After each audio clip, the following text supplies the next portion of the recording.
So I will stop there and look forward to your questions.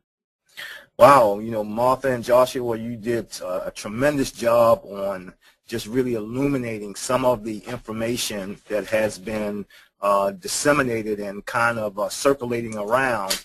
And sometimes, and I'll use myself as an example, as a practitioner, it's not always easy to understand legislation and the technical nature of it.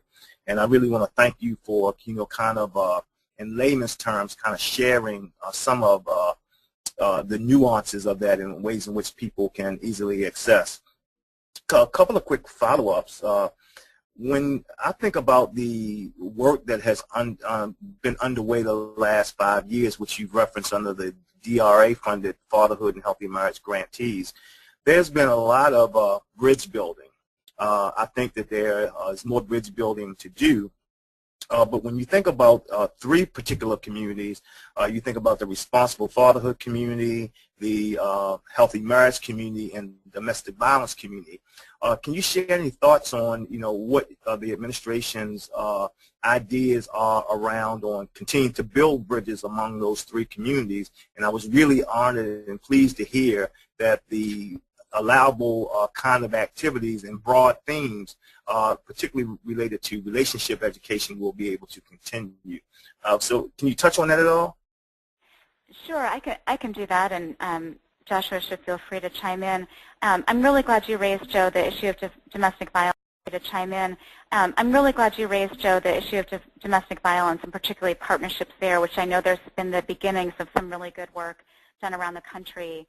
I think that maybe one of the myths in this work is that somehow women aren't interested in men being more engaged as fathers and being part of this kind of program. And I think overwhelmingly that the response among women and the surveys that you all have conducted and as part of your network demonstrate that.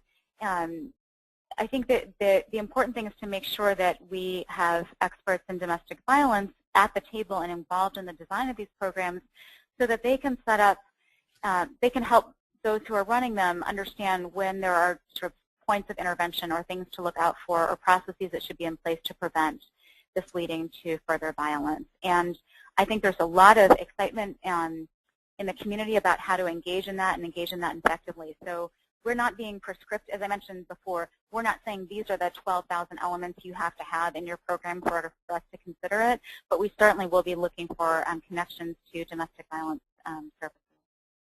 Right.